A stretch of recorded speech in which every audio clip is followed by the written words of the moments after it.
Greetings, imagination connoisseurs. I have a special surprise for you. Oh, she just went away.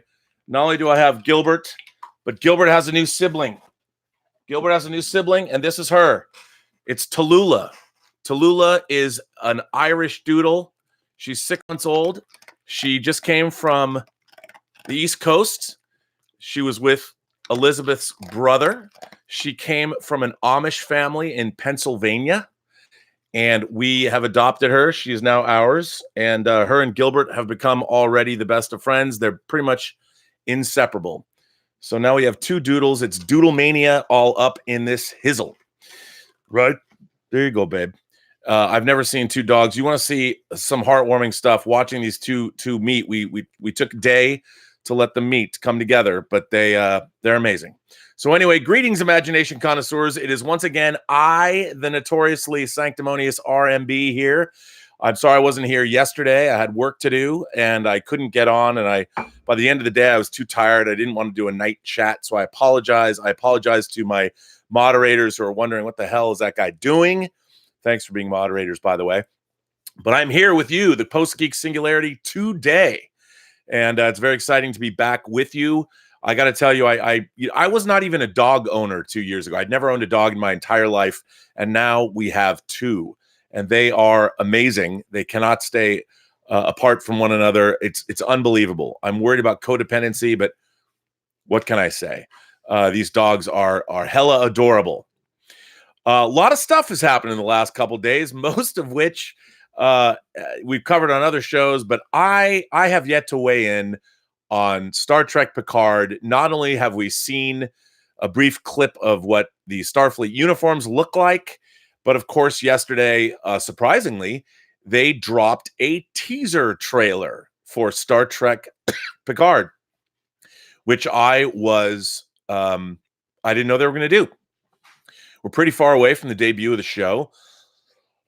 Clearly, there was no footage from the actual series except one shot of Patrick Stewart that might have been shot for the promo, but it looked like it was from the upfront presentation that the networks do, these things called upfronts, where they show trailers or episodes of their upcoming shows. And Star Trek Picard has done an upfront presentation. So there was obviously the bootlegged clip that they were showing around the internet. And I have to say, once again, for all the people that I'm getting more and more for all the subscribers and the new viewers that I get every day, and I appreciate all of you being here, I get more and more detractors too. that's fine, because as I said, every person you meet has a story to tell you've not heard, and every person you meet has an opinion that you've not heard either, and they're all worth listening to, even the people that are detractors. But I'm getting many. And my stance on Star Trek is, of course, at least my stance on modern Star Trek is controversial. I also want to give a shout out to what have we been called, the intellectual dork web. I want to give a shout out to Midnight's Edge, to Nerdrotic, to Victor Von Doomcock, and all of the people that are covering Star Trek and are covering these things because they love them, even though their points of view might not be popular with some.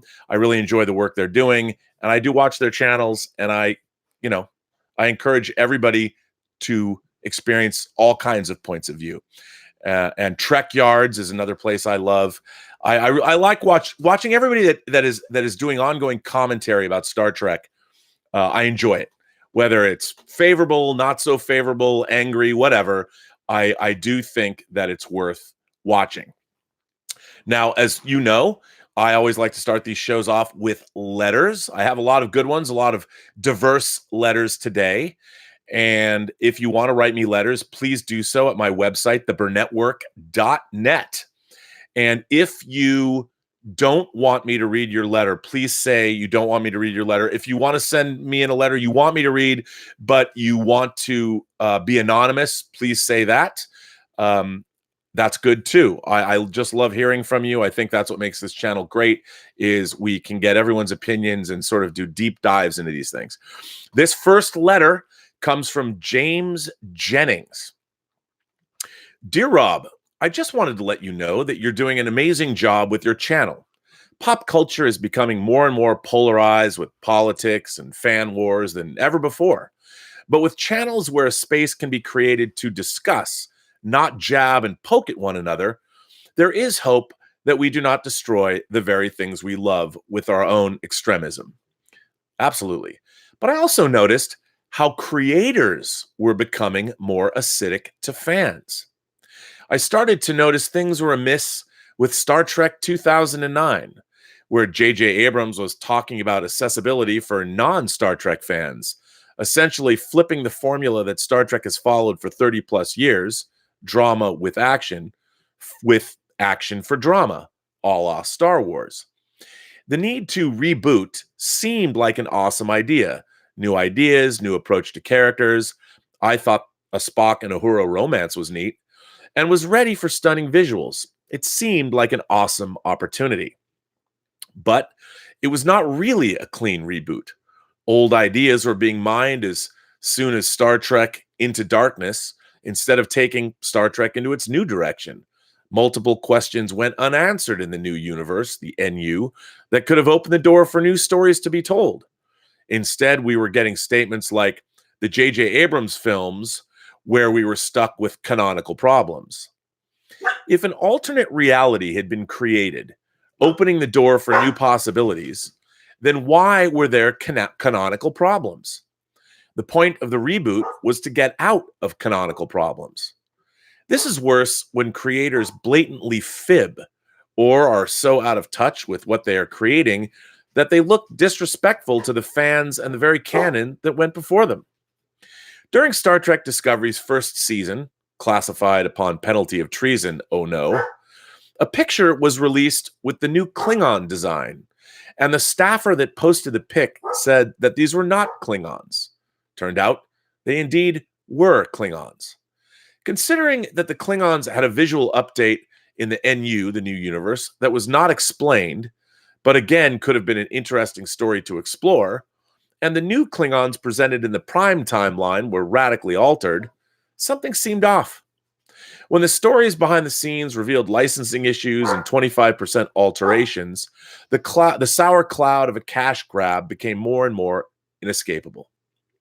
The universe, the agendas began to diminish the characters, the story, and everything that people came to love in Star Trek. Production costs, the elaborate docking maneuver with the Enterprise and Discovery that made no sense with transporter technology, seemed to illustrate more of the cash grab, and rumors that Secret Hideout Productions is just a front for Bad Robot, who is making money regardless of the success of the films, is draining a fantastic franchise to a dismal end. And the stories themselves are becoming tired. How many times have members of the Federation been the villains in the new era of Star Trek? Admiral Marcus, Krall, Section 31. What happened to seeing what lay beyond? Exploring the unknown. One of the greatest tropes of Star Trek was that while humans had evolved, bettered themselves, it did not mean that those they had encountered had. That there were problems still out there, presenting challenges that our heroes face and must overcome. Instead, we deal with characters that are so woke and yet full of static that it makes us wonder why we watch. When this criticism is presented, it is tossed aside, and names like white supremacists, neckbeards, and fat white guys are used to vilify a different point of view. At one point, the Star Trek Picard series was criticized as being an olive branch to white men. I'd never heard that, but wow. The worst part is, this is happening to Star Trek, the place where people of all different races were coming together, that enemies turned into allies, that bridges could be built to create a better future for everyone.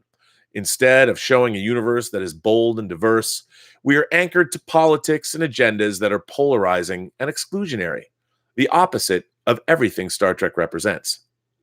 I hope that good stories and diverse characters come back to Star Trek instead of woke agendas, but I'm not sure.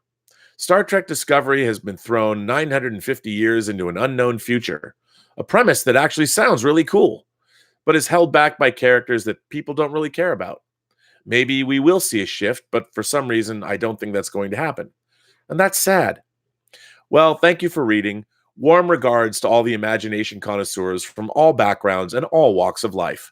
I can't wait to hear more of your discussions. P.S. You mentioned a writer that had to completely rewrite her novel because of the woke culture calling her out. I think that's complete BS. When people are pulling back from creating their art, telling their story, we have a bigger problem looming on the horizon. Well, James, I want to thank you for that letter. It's funny. My last chat got really heavy, and a lot of people wrote to me and said, my message of positivity and all that was sort of being dampened by these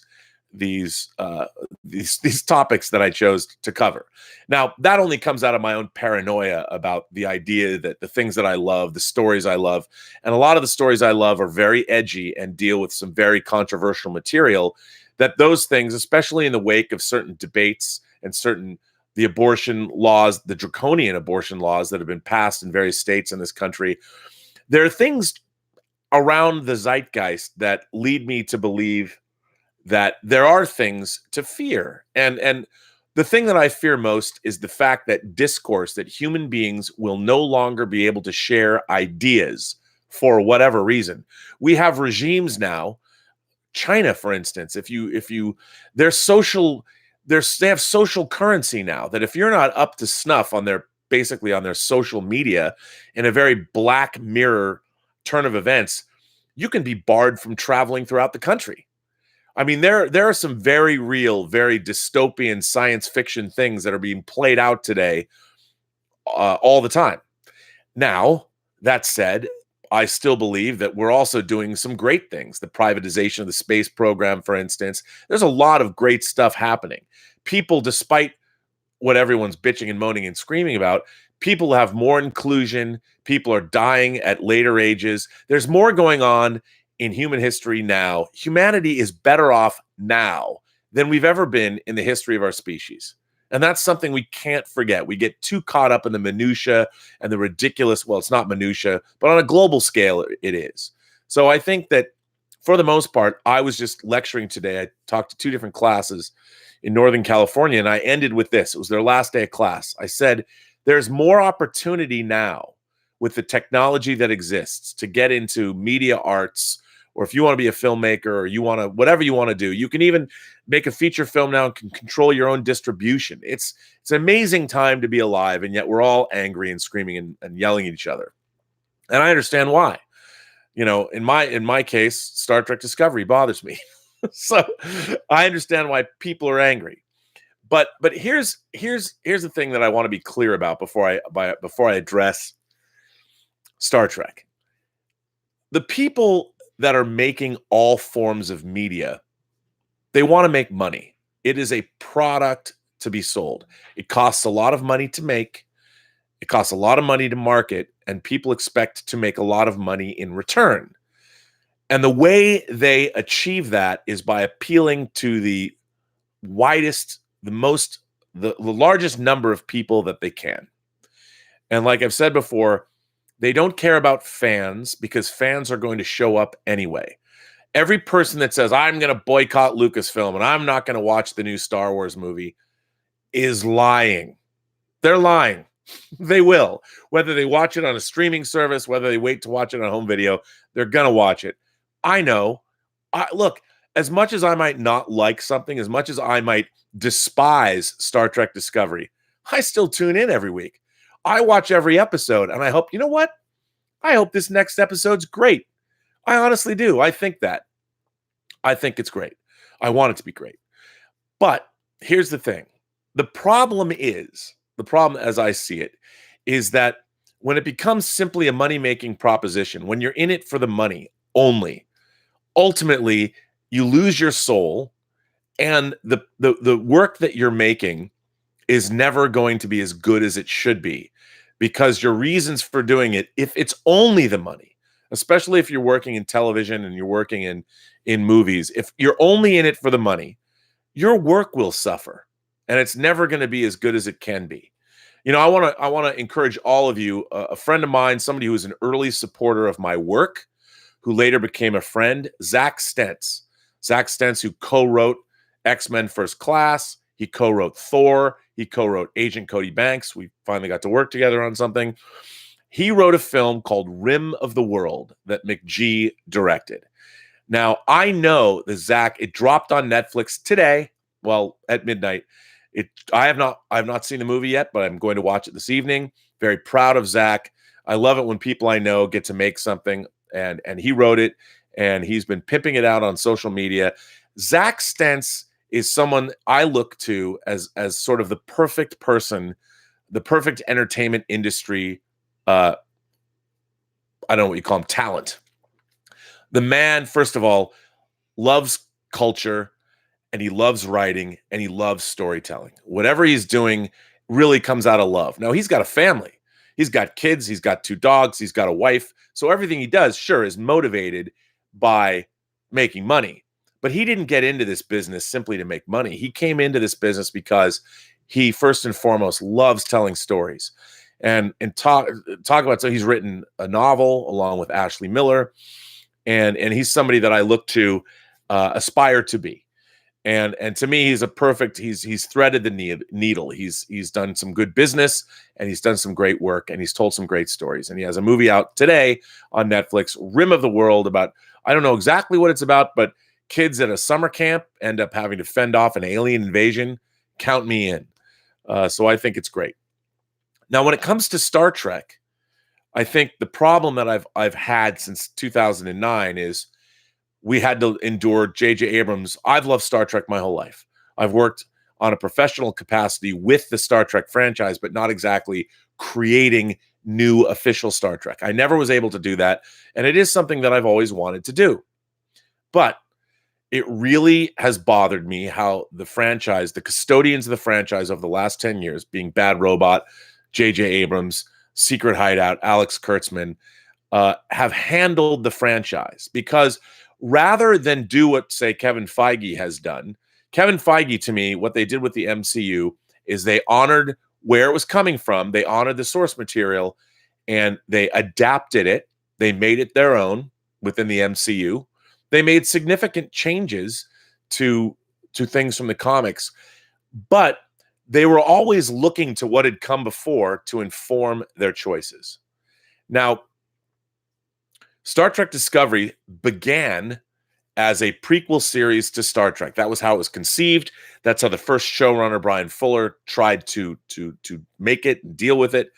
And then he was usurped, kind of pushed out, and Alex Kurtzman brought in a bunch of other people. So they used what had been created, but then they wound up with this sort of weird bastardized hybrid of the original showrunner's conception of it. So I actually give Discovery a pass because it was a Frankenstein job from the beginning. And the people that came in and took over, when you're working on television or movies and you have to deal with an old regime, the first thing you want to do is get rid of what the old regime did and try and make it your own. But what's funny is if you work on Star Trek, the old regime is 40 years of the original canon, and then you've got 10 years of this weird hybrid canon where they've been trying to change everything that Star Trek was into something else. We've had to endure Star Trek. We're changing it from the Star Trek that we know for 40 years into more Star Wars. We'll make it more palatable. The creators themselves don't particularly love Star Trek. I mean, J.J. Abrams, you can look up many different interviews with him where he said he was never a Star Trek fan. Why they were given the reins, I understand. They made popular television and popular movies. So on a spreadsheet, hey, it looked good. It looked good that we had Bad Robot and J.J. Abrams. You know, he'd already directed Mission Impossible. He's a beloved figure in Hollywood, and he's very, very, very well liked. Bad Robot has made a lot of great TV. And for their perspective, they took on the Star Trek franchise as a business decision. J.J. Abrams didn't love Star Trek.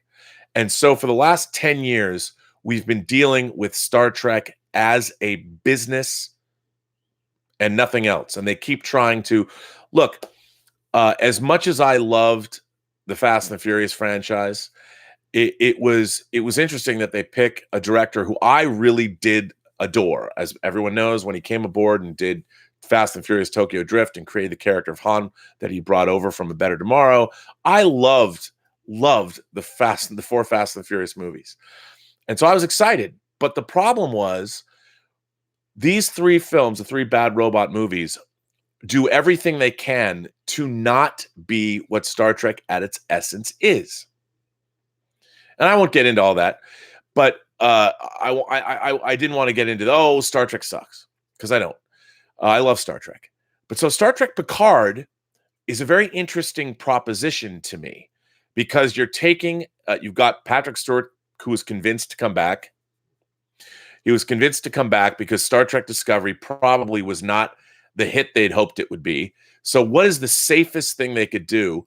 Let's do something that is directly in continuity, rather than saying something is in continuity, like Star Trek Discovery. And hey, we have our own version of Spock. We have our own version of Sarek and Amanda and Pike, even though they think, oh, that'll work. But those characters are not really those characters. They're new interpretations from 2017, 2018, and 2019's perspective. They're not those characters. You look at them, and even the fan base is like, oh, we're seeing another actor playing Sarek again. You know, we've already seen him recreated in Star Trek 09. Now we're going to see him recreated in Star Trek Discovery. Let's recreate Spock. I mean, that was pretty ballsy again, because we had to watch the original cast recreated in 2009. But now, with the Star Trek Picard series, this is a whole different animal. You've got back Patrick Stewart playing Jean-Luc Picard, arguably now maybe the most known, and certainly one of the most popular characters, if not the most popular character. As much as I love the original series, most people these days grew up with the Next Generation. They love the Next Generation, and everyone loves Captain Picard. The last time we saw him was in Nemesis at the early part of the aughts. And to make a Picard series is pretty amazing. To get Patrick Stewart to come back and do it. Unfortunately, the trade-off is it's being made by the same people who are now the custodians of the Star Trek franchise, who are, admittedly, never were lovers of the original series. They have people that work on these shows, like Kirsten Beyer, who is one of the writers on the Picard series. It was indeed her idea. The genesis of the series was her idea. But again, one of the best Star Trek novelists working today. If you haven't read her Voyager novels, she's incredible. She's an incredible Star Trek writer that has a vast working knowledge of the Star Trek franchise and the canonical Star Trek. But what's really interesting to me is, as I've talked about before, as Midnight's Edge and Nerdrotic and Doomcock have gone on about, there's different licensing within Star Trek. So when Bad Robot came and took over the Star Trek franchise, I think they signed their deals in 2007. They were able to carve out their own licensing and their own sort of approach to the Star Trek franchise, as anyone does. In the entertainment business, if you come on and you're going to take over, you make sure that you have the rights to do television spinoffs, you have merchandising rights. All of those things are negotiated before you take over, because with a franchise like Star Trek, all of those things are lucrative. Star Trek had existed as a film franchise and then concurrently as a film franchise with television. I mean, there's not a lot of franchises in the world that can do that. The X-Files did it vaguely successfully, but Star Trek was able to do it concurrently from 1989, when The Final Frontier came out in theaters. Next Generation debuted a year after Star Trek IV had come out in 87. So you had Star Trek V, Star Trek VI, the 4 Next Generation films. They all came out concurrently with Star Trek series on the air. You had Next Generation. Next Generation went off the air, but Next Generation was on when Star Trek V and VI came out. Then you, of course, had the Next Generation film. Deep Space Nine was on the air. Then First Contact came out in 96. Voyager was on the air, and Deep Space Nine. So you had Star Trek as a film franchise and as a viable television franchise running concurrently. This was unprecedented. You also had great merchandising. 94 was arguably the zenith of Star Trek's popularity. You had Generations come out. You had All Good Things going off the air. One of the greatest series endings of all time. You had Deep Space Nine ramping up to the Dominion War. Then in 95, Voyager started. So Star Trek was it was moving like gangbusters. For various reasons, by 2005, Star Trek had sort of run its course, but it still went on the air. 25 seasons of television, 18 years, and you had 9 feature films. which was 10 feature films, which is unprecedented. It was amazing. So anyone who's going to take over Star Trek is going to be very mindful of that. And the idea was you're going to bring Star Trek back in grand fashion. So when Bad Robot took over, they had a whole new licensing thing. I don't know the ins and outs of it. I've never read it. How do I know that they had a licensing thing? How do I personally know? Well, I bumped up against it once professionally. When I was working for CBS on the Star Trek The Next Generation Blu-rays, talked about this before, I, on the second season, hosted an on-camera discussion with the entire cast of the original cast of Next Generation, including Patrick Stewart, who I met with a couple of times and I got to talk to him for hours doing interviews with him for those discs. But met with the whole cast and crew. And at the end of this piece, you can watch the piece on the season 2 Blu-ray. It's an hour-long piece. And we get together everybody after 25 years. Now, at the end of this piece, there was a bit where the characters, where our actors were talking about what would it be like if they were rebooted. And Patrick Stewart joked he knows because James McAvoy rebooted Professor X in Star Trek First Class, or X-Men First Class. So he knew. And then the other characters, we talked a lot about what would that be like? What would it be like to have a 2009 Star Trek reboot, but done for the next generation? What would that look like? Well, when I cut the piece together, my legal team, we had 2 lawyers dedicated to what we were doing, came back and said, you cannot mention anywhere J.J. Abrams' Star Trek. Now, we were doing this stuff from between 2012 to 2014. So I had to cut all mentions of J.J. Abrams' Trek out of this piece, which I thought was interesting. It's a documentary piece. We weren't showing clips, but these were our actors that we'd known for 25 years, musing on what it would like to be rebooted. That's when I first understood that there was definitely a demarcation between what we knew as Star Trek and whatever Bad Robot carved out for themselves in 2007, whenever they signed the deal to make Star Trek 09. Now, whatever they carved out for themselves absolutely applied to television as well, because that's what you do in Hollywood. Remember what I've always said? It ain't show friends, it's show business. You don't get what you deserve, you get what you negotiate. Well, whatever deal they made in 2007, whatever Bad Robot's deal was, it also applied to television, which is why, of course, Alex Kurtzman, who wrote Star Trek 09 and Star Trek Into Darkness, Gilbert, somebody's here. Mommy's working. Come on, Gilbert. Come on, buddy. There was a deal made. Whatever was made, I don't know what it is, but I butted up against it. I don't know what that deal. Midnight's Edge has gone into it. Gary Beekler over at Nerdrotic has gone into it. I don't have the information now that they have. I've been sort of out of that loop for a while, but they've done some really interesting reporting. A lot of it I happen to agree with because I have personally bumped up against it. It killed me to have to cut stuff out because it was a great ending to the piece. Now we have the Picard series.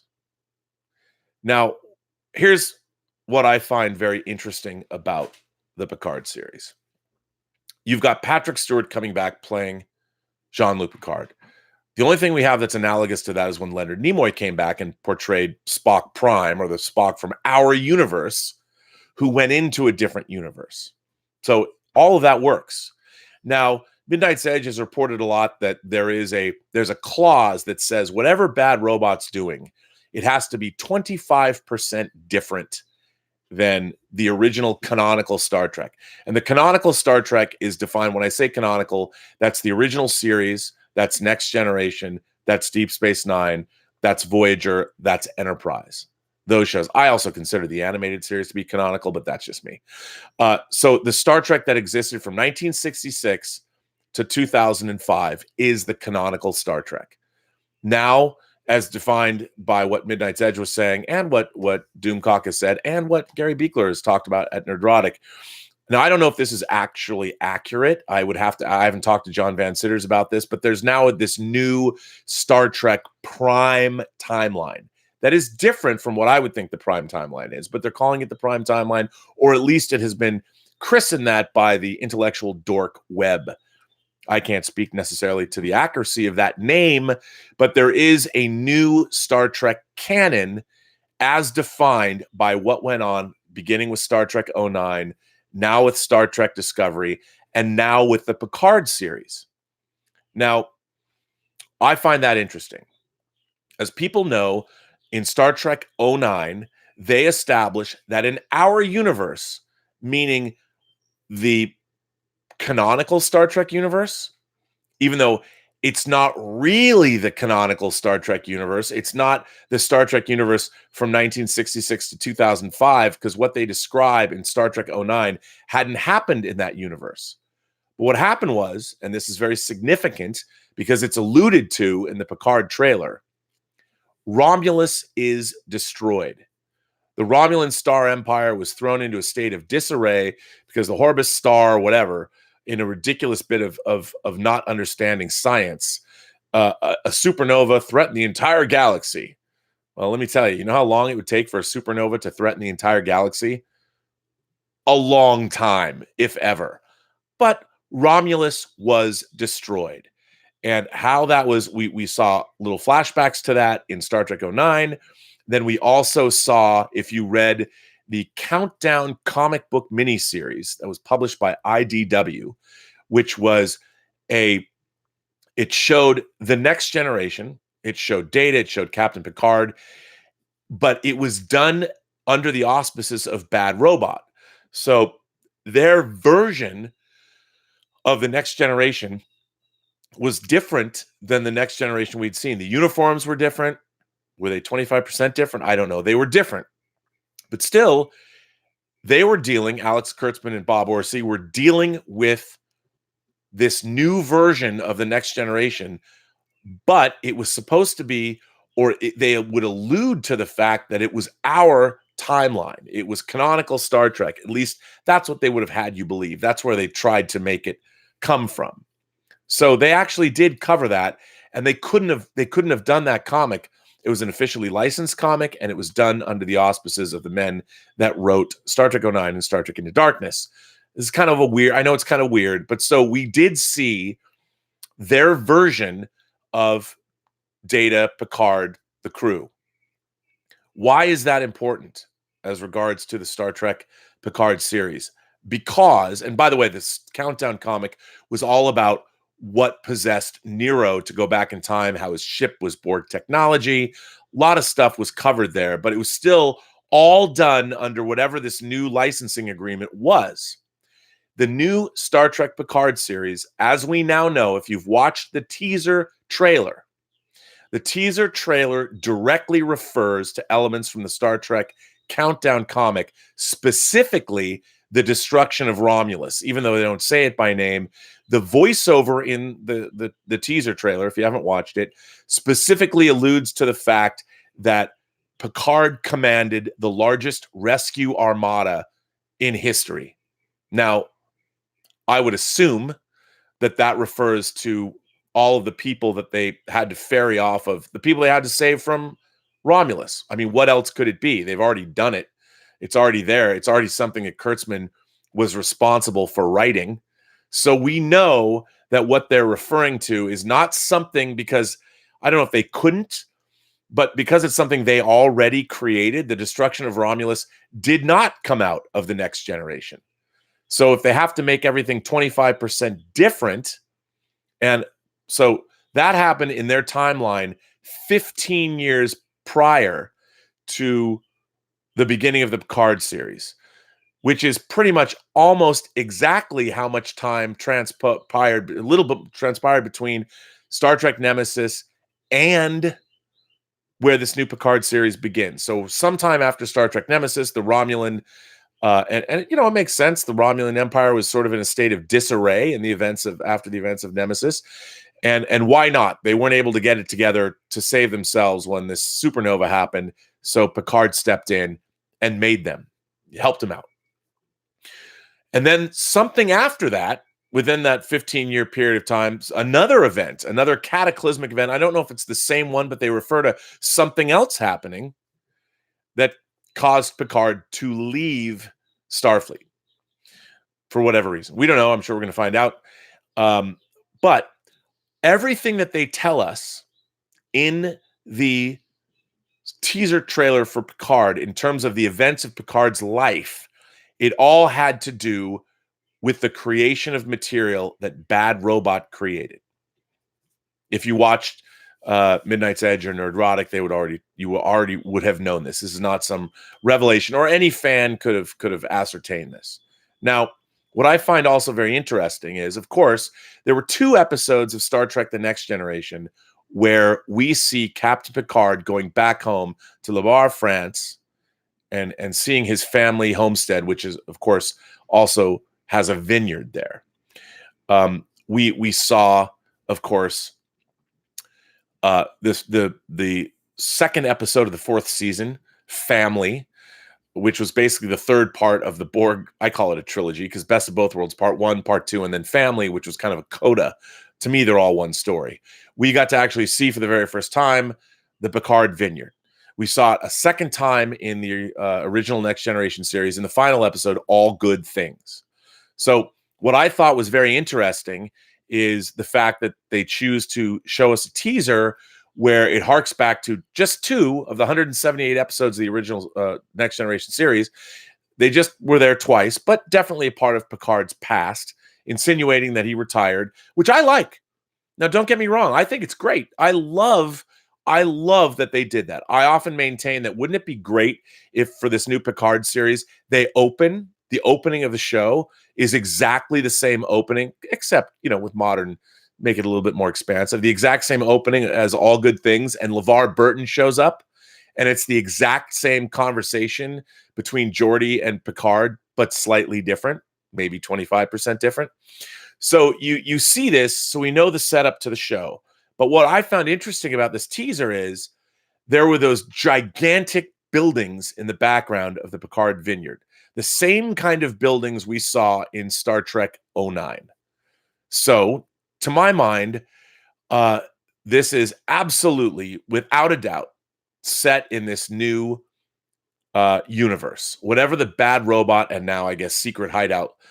Come on, Secret Hideout, it's just a cheeky name. It's a secret hideout from Bad Robot. It's all part of the same thing.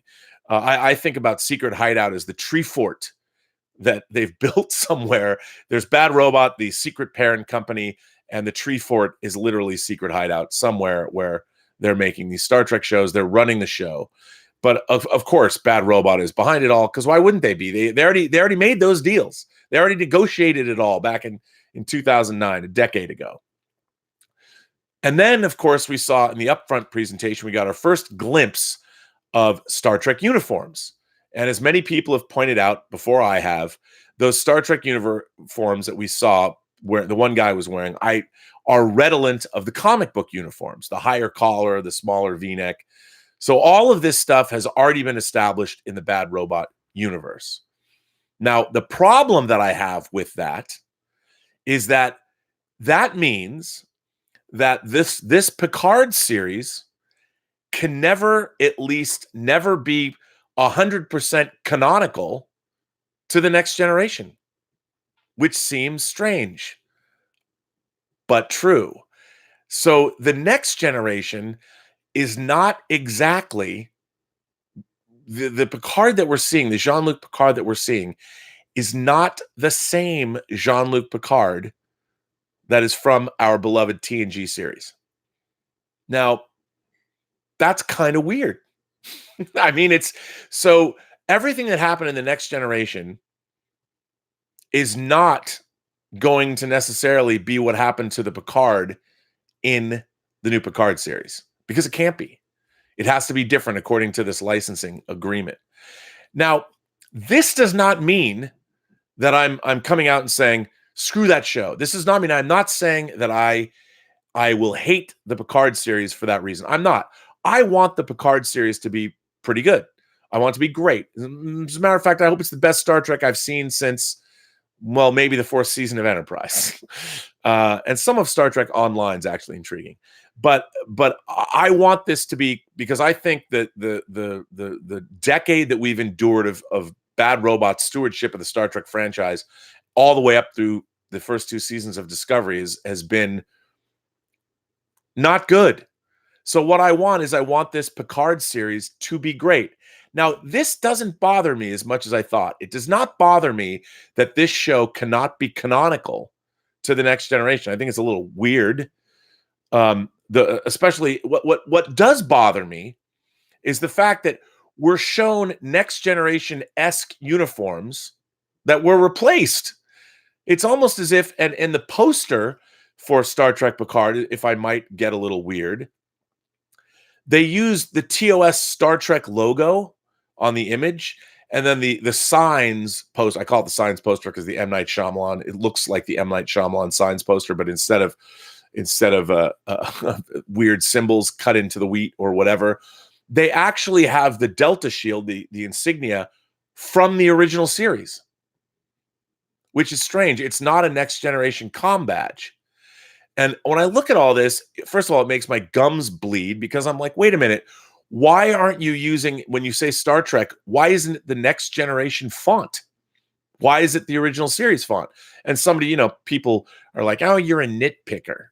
And I'm like, yeah, but as a Star Trek fan, I look at that and I'm like, maybe the next generation font isn't as classical as the Star Trek font, but that logo, that Star Trek logo, while it can be overall, I guess, what they're using to define the franchise now, isn't the next generation logo. That logo belongs to Kirk, Spock, and McCoy. And then the Delta Shield, the insignia or the chevron, whatever you want to call it, is the classic. It's not even the same insignia they use for Star Trek Discovery. On Next Generation, they famously had the comm badge. Now, what's really interesting is in Next Generation, in numerous episodes, such as All Good Things, and such as various episodes, I think maybe Future Imperfect, even Future Imperfect does, we see different versions of the comm badge. Even one of those would have seemed more in line with what they should use. So my first response is, what is the thinking behind that? Like, there's an article I just read that John Van Citters, who's a great man who controls the Star Trek licensing for CBS, had to step in and remind them that you're supposed to, when you have an original series, when you're being redolent of the original series, you have to have your rank on the sleeves. When they first showed Pike, the costumers didn't put any rank stripes. And they actually had to CGI, you have to use CG technology, and put those rank stripes on the sleeves of the uniforms early on. And when stuff like that happens, I'm like, really? I mean, there's Star Trek encyclopedias. The world building for Star Trek has already been done for you. And it bothers me when I see details like that. And this new Picard show, for a fan, I wonder, okay, one, you either think I'm stupid, that I won't notice this.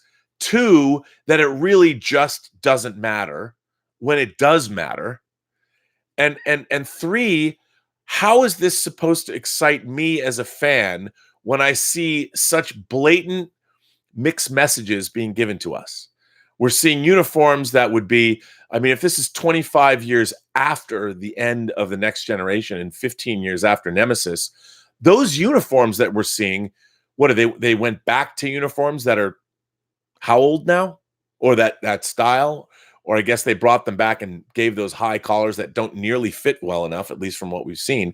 I just wonder, what does that all mean? And it makes me not have faith of the heart of our show and the showrunners that are making the show. Now, Patrick Stewart's come back, and we've got the same people, whether it's Akiva Goldsman. I mean, I'm happy that Kirsten Beyer, and I'm happy that Michael Chabon or Michael Chabon, please somebody correct me if you know how to pronounce his name correctly. But we still have Kurtzman and Akiva Goldsman, and the creator of The Closer is apparently riding roughshod in the writer's room, because, hey, you've created a show like The Closer. You must know everything you need to know about science fiction, right?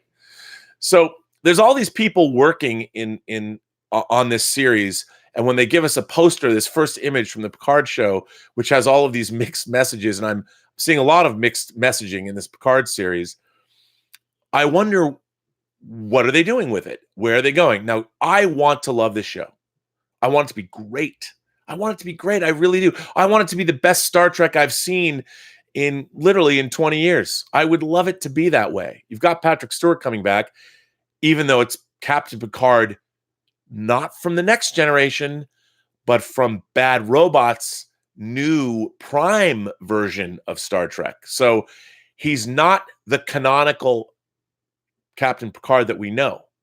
He's a different Captain Picard, which is weird. I mean, this bizarre, but I understand it's the Bad Robot contract. It's whatever the contract they made. I get that.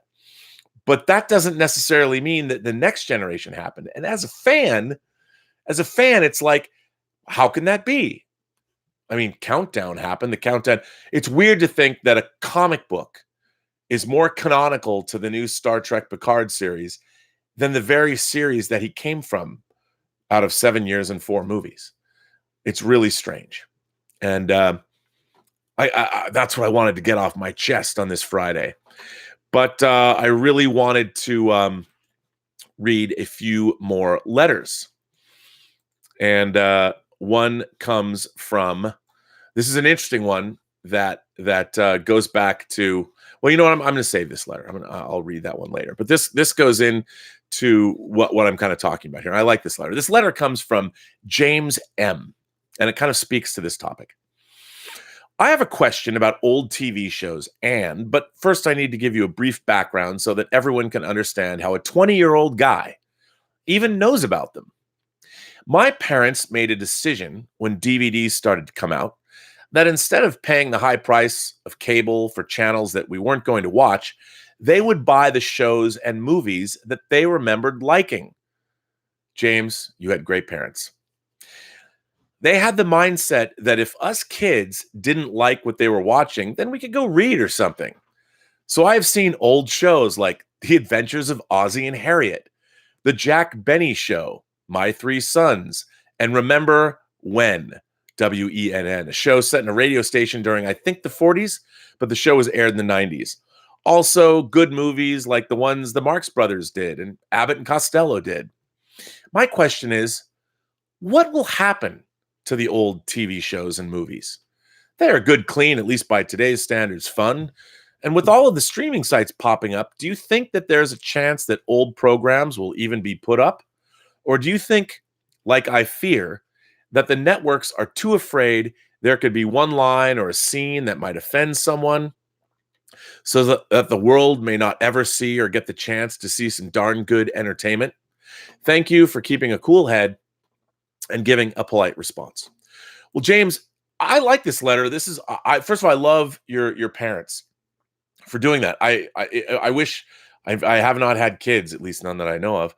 I don't have kids myself, so I was never able to do this. But what a really interesting way to approach parenting. Two of my favorite people in the world, David and Kim Starzak, kind of did the same thing with their kids. I sort of knew them and have known them growing up. When they were kids, he was showing them Marx Brothers movies and Three Stooges movies and old James Bond movies. And I've told the story. We went with his son. We took his son Liam to see Goldfinger at the ArcLight like 10 years ago, and which he loved. I mean, he was a kid. He didn't have these preconceived notions, and because he wasn't watching modern television. He'd watch a lot of old stuff. He was used to that sort of pattern in the way that stories would unfold and how stories were told back in the day. And I think that's very interesting. And as I've often talked about, I wonder, like, once you've grown up in a world with Jurassic Park, can you go back and watch those Ray Harryhausen movies like The Beast of 20,000 Fathoms and things like that and get into those old shows? And I feel that way even about Star Trek. What Bad Robot and now Secret Hideout are doing are trying to, make no mistake, they are trying to supplant Star Trek. Classic Star Trek, canonical Star Trek, the Star Trek from 66 to 2005 is being pushed aside for a new paradigm. They are recreating Star Trek. Now, I understand from a business perspective, they want all of the merchandising rights. They want this new Star Trek to be the Star Trek. That old Star Trek will always exist. You'll always have it, but it's old. I mean, right now, the last of the canonical Star Trek is 15 years old. So instead of continuing Star Trek, what they are doing is replacing Star Trek. That bothers me because I think one of the things that I loved about fandom was how Star Trek sort of lived and breathed and grew as I grew up. There was this continuum of this universe that I could follow and buy the encyclopedias. By the way, if you haven't bought the latest encyclopedia, the 2-disc hardcover from the Akutas, it's awesome. the Star Trek chronology that they did, everything that they've done for Star Trek. Part of the great thing about being a fan is there was all these books written, and canonical Star Trek would live on in multimedia. And now, make no mistake, canonical Star Trek as we know it is gone. The new Star Trek does not have anything to do with the old Star Trek. They're trying to reinvent the concept of Star Trek. And my objection to it is they're not doing it well. That Star Trek is, in fact, being one of the interesting things about Star Trek is if you look at it, it isn't as colloquial or as of the 60s. Sure, there are women in miniskirts. And sure, there are, and by the way, as we progress, by the time of Next Generation, those kinds of overtly sexist elements were not there. That was definitely a product of its time. But this new Star Trek is being done to ultimately supplant old Star Trek. Now, eventually, the audiences that have come to Star Trek, I mean, if you're 15 years old now, and you're going to start watching the Picard show, there's no bet that you watched Next Generation from 1987 to 1994. There's no reason. Why would you? I mean, that's a quarter century ago. So this new Star Trek, it's just like when you remake the Invasion of the Body Snatchers, when Philip Kaufman remade Invasion of the Body Snatchers from the 50s and the late 70s, or John Carpenter remade The Thing, a movie from the 50s, and remade it in 1982, you're looking at, again, a quarter of a century. You know, many audiences have only seen John Carpenter's The Thing. They didn't even know that there was it was a remake. Philip Kaufman's Invasion of the Body Snatchers, unless you'd seen or read up on the fact that Kevin McCarthy was in the original, you wouldn't understand the reference of putting him in the movie, nor would it matter to you. So the idea now, when the Bad Robot Star Trek movies didn't work out so well, even though they were incredibly expensive, but they certainly didn't gross what other movies were supposed to gross at their budget levels, especially Into Darkness. There is now a concerted effort. We are going to remake Star Trek.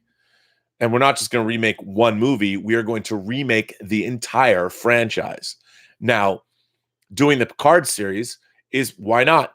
Everyone knows Patrick Stewart, whether you watched him on Extras where he saw everything, whether you've watched him as Professor X in the X-Men movies, a whole generation of people know him as Professor X, whether you followed him and Ian McKellen's antics around New York, which were delightful, on social media. Patrick Stewart, he can play Picard, but everything old is new again. You don't have to know what Next Generation is because they're going to tell you all of the events that shaped the Picard of the new Picard series is from the Bad Robot version of Star Trek. The Bad Robot version that started, well, we saw the deal was signed in 2007, but we saw the Countdown comic and we saw the movie in 2009. So this new version of Star Trek has now existed for a whole decade. And what's sad to me is I only hope they've made all the old episodes of Star Trek available, which is great. But what the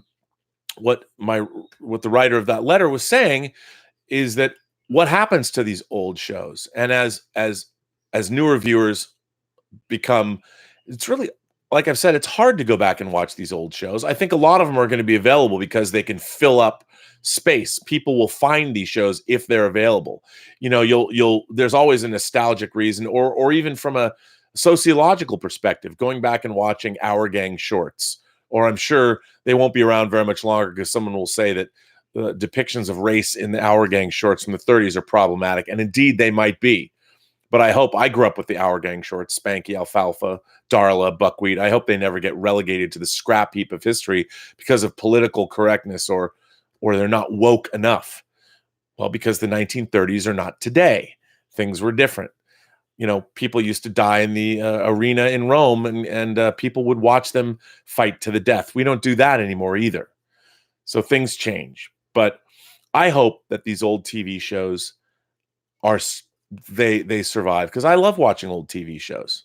I think they're great. They tell us where we've been. They tell us and show us the roadmap of where we were going, and it's interesting to judge them from where we are. So I think it's great. I hope these old shows are preserved. I really do. I hope that there's whole streaming services that are devoted to old television shows. I don't know how many people are going to continue to watch them, but I have a feeling that 100 years from now, there's going to be more of an audience for old television from the 20th century than there is even today. But that's just me. Now, I want to read another letter that has nothing to do with this topic, but this guy, Paul in LB, writes me letters I find to be hilarious. I assume Paul is in Long Beach. Maybe he is not. I don't know, but I like this letter he sent me. Paul in LB says, "Hey, Mike and Rob. Firstly, I'm honored. Not just that you've read my dumb jokes, but that you would even add the 3-word review to the Post-Geek Singularity lexicon. Thanks. Well, we didn't add it to the Post-Geek Singularity lexicon. You did. Correct me if I'm wrong, Rob, but I seem to recall you saying on a previous show that you had been to Japan. I have not, by the way. I've not been to Japan. I've wanted to go. It's been a dream of mine, but I said I'd have to take at least $100,000, maybe not $25,000, just to buy all the die-cast Gundam and the Soul Chigoken robots that I would want to buy. Correct me if I'm wrong, Rob, but I seem to recall you saying on a previous show that you'd been to Japan. If I'm correct, this would now make you part of an exclusive club, a part of a cinematic universe that, in fact, precedes most other film franchises. If I'm correct, you're not, but it doesn't matter because I'm going to go with this because it's great. Congratulations, you are now part of the Bad News Bears. Since you've all been to the actual locations of the movies, you now have exclusive rights to nitpick those films at your convenience. 3 films released in 1976, 77, and 78. That would be, if I remember correctly, the Bad News Bears, the Bad News Bears in Breaking Training, and the Bad News Bears Go to Japan. You now have an exclusive right to spend hours complaining about, according to my rules. You should be proud. My goodness, Tanner Boyle is a foul-mouthed child. Didn't you really want to be him? How dare they take advantage of a senile gentleman in order to get to Houston? How much of the budget went into Tony Curtis's hairpiece? My point in bringing up this completely original franchise, it's twofold. One, as we consider ourselves so further advanced, the fact of the matter is, a kiddie film made in 1976 couldn't be remade today. It was attempted, but an abomination to the source material. The original version was rated PG in 76. Therefore, a 7-year-old kid was welcome. The exact same film would be a hard R today, based on today's standards, on language alone. Never mind a teenage Kelly Leak smoking and flicking a cigarette butt in an adult's face. Showing 2 teens riding around the San Fernando Valley on a motorcycle without helmets would be considered dangerous and unacceptable today. According to some previous letter writers, the Bears should have won the original championship game, hero's journey and all. It's still a stunning ending to me, though. Our heroes lose the ball game and learn a lesson. An icy cold beer amongst friends is far superior to an icy cold trophy. And you get sequels. Almost everyone I know in my age group saw Star Wars during the summer of 1977. And after that experience, I couldn't wait to watch kids my age curse like professionals. Man, I love that cinematic universe. Paul. Well, Paul, you're beginning. If the Post-Geek Singularity could have a satirist, you are that. And I salute you, sir. To conjure up the Bad News Bears as a shared universe, and to remind us that it had kids smoking and drinking, underage kids. I salute you. I eagerly await now your analysis of the Herbie movies, which I'm sure should be coming shortly, or maybe the Dexter Riley computer movies. But those are Disney movies, so they're kind of already scrubbed clean. But I wanted to thank you for that, and what a great letter. So now let's see. Now that I've talked about Star Trek: The Picard series, perhaps enough, or maybe not enough, I don't know. You catch my drift. Worth talking about, but I am excited. However, I think that the track record that we've seen from the creators of the show are not instilling me, and especially their artwork and their teaser are not instilling me with the greatest of confidence. But don't let that, I don't want to be a naysayer without seeing anything. I want to see it first. I want to see it first. It just bums me out that the Picard series is not truly going to be a successor to the Next Generation. And if you think, why is that? I just told you. Raven is here. Raven says, after listening to a couple weeks worth of the letters you receive, I don't think I'm smart enough to be here. Laugh out loud. You've got some really deep thinkers. Well, Raven, even our local satirist, Paul and LB, is a pretty deep thinker. But that doesn't mean you shouldn't be here and participate, because I like lowbrow humor too. I want to hear from everybody. I don't want this to be some elitist channel. The Post-Geek Singularity is made up of all of us. All you have to do is love all things geeky, whether it's movies or TV or comics or video games or board games or whatever it is. You're all welcome here. All I ask is that you be respectful to everybody else who's here. And if you want to share your opinions, please do so and allow others to share them back. James Ito says, favorite DS9 is when Ferengi rescued Grandma. Laugh out loud. Look, there was a lot of family business going on in Deep Space Nine. I agree with you. Although I did used to dread Ferengi episodes, to be honest. I think Little Green Men is one of my favorite. It is my favorite Ferengi episode in Deep Space Nine. But you're right. And they always got great people to play Ferengis, did they not? Team Nerd is here. Says, happy Friday. Hope everyone has a great weekend. Thank you. We all have a 3-day weekend ahead of us, although I don't know. I got to check with John if we're going on the air on Monday morning. I'm sure we probably are, but I don't know. Willow Yang is here. Hello, Willow. You know, Mike Bodden joked. He said, I was talking to him this morning. He said you'd written a review of The Trouble with Tribbles. I'm like, oh, man. And then he said he was just kidding. It bummed me out. Willow Yang says, I'd rather read. I really want to read. Here. Okay, Willow, if I might, I want to read your review of Amok Time. I want to read your review of Journey to Babel. I want to read your review of, you don't need to send me a review of Trouble with Tribbles. You don't. But Mirror, you know, that's a good one. But yeah, there's so many great episodes in the second season. I'd love to see you review. I can't wait till you get to Patterns of Force. Will Yang says, finish the sentence. Mr. Spock, this cafe has women that are so, you know what? That's from Wolf in the Fold. I do believe. And I don't think he does finish that sentence, to be honest. That would also be the planet Argelius that they are mentioning. And what's interesting is that episode, Dean Devlin's mother, the writer and producer of Independence Day and Godzilla and the creator of the Librarians TV series, his mom is in that episode. I like that episode. I think it's pretty interesting. Hapkadolic sent in a super chat, but no question. Thank you for the super chat. Thanks for the support of the channel. Rakan Man 85 is here. Rakan Man 85 says, having been born in the 80s, I feel like I'm part of the last generation that can truly appreciate the old movies and the new movies. You know what? I think that there's something to be said for that. You might be correct. One of the great things about growing up in the 80s is that we didn't yet have a prejudice for being old movies are a big deal because that was the dawn of the video age, the late 70s and the 80s, and the rise of cable television showed all kinds of movies. So you would watch. It was also one of the last. Cable was newly burgeoning, but we didn't have 500 channels then. So we still had basically 3 networks, and so there just wasn't as much information bombarding us. And I think you might be right about that. Koba is here. Man, I love that Koba is your avatar.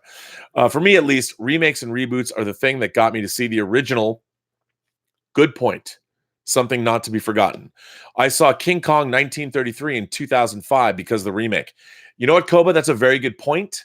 I think as long as you know, it's you say you saw the original in 33. But did you see the 1976 version with Jeff Bridges and Jessica Lange, produced by Dino De Laurentiis and Rick Baker, doing the when Mike Kong die, everybody cry. Yeah, because there's 3 King Kongs. But yes, it's great that you went back and watched the original Willis O'Brien special effects created by Willis O'Brien in the original, because it's awesome. I think the original is quite awesome. And it's so much fun, and to see where it came from and how they made movies back in the day. I think it's really important. And you do make a good point that we tend to forget about. I think remakes are great because whenever a remake comes out now with the internet, there's all kinds of think pieces about these older movies, which I think is great. So don't get me wrong. I am not against remakes. I'm not. But just come out and say it is. Like, it would really be interesting. Like, I would really love it if somebody from Bad Robot or somebody from CBS would just come out and say this and say, you know what? In 2007, Bad Robot took over the Star Trek franchise, and they're doing something akin to making they're remaking not just one movie, they are remaking the Star Trek universe for the modern audience. If they had said that, great. My agita, the fact that my gums bleed and that I want to tear out my own eyeballs when I watch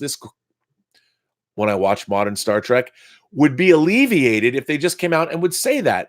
I don't understand what's up with the game playing. I mean, I also don't understand. They certainly have a fealty to Star Wars.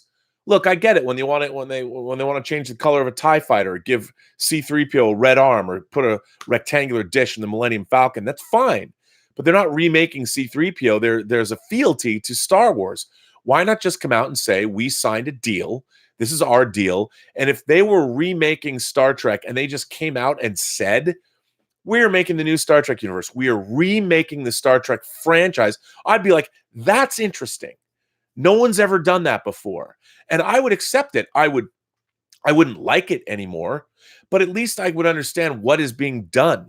Like what they're trying to do. I think that'd be great. And then I could enjoy classic Star Trek. And when I watch these new Star Trek movies, I would not be offended. I wouldn't be angry at all. I would lament the fact that I think they're horribly written garbage, that they're not well produced. But that would be just me. But I wouldn't be angry about it. You know, I'd be like, okay, and I would be able to watch every episode like, hey, this could be better. I would be able to disassociate myself. It would be tremendous therapy if somebody would just come out and say, we're remaking the Star Trek universe as a whole. I mean, they're kind of doing that. They just haven't said it. But yes, I think remakes are good. I do. I like remakes. Why not? Great concepts. They should be remade. I mean, Hitchcock remade one of his own movies once, as opposed to someone else who, like Gus Van Sant, who went and remade it shot for shot. But I have no problem with remakes at all. As a matter of fact, Invasion of the Body Snatchers is one of my favorite. Well, it's a hybrid. It's a science fiction horror movie. I think it's one of the finest science fiction films ever made. And it's great. Tavops says, it's a TV show, you green-blooded Vulcan. Canon is not important. What's important is that you have a good time watching it. Yes, but canon is part of the reason I have a good time watching it. That's why I love the original Star Trek. I grew up with all of this canon and the extended universe and everything. That's part of my fandom. It's part of what I love.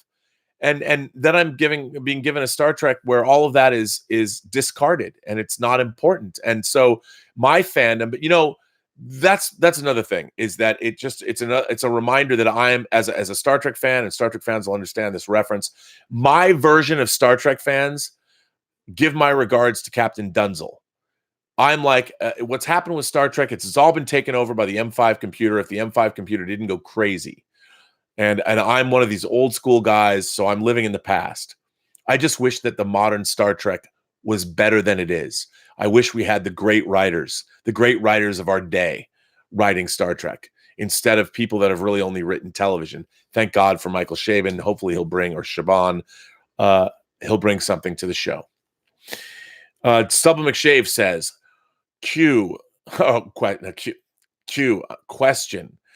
What is this? Oh, yes, dude. Okay, Stubble McShave he's throwing back because you gave me this. You're supporting the channel. I will read this. This is the oldest Star Trek. I used to tell my mom a variation on this joke. Stubble McShave says, what is the similarities between toilet paper and the Starship Enterprise? They can both be found circling a black hole looking for Klingons. Actually, dude, let me do you one better.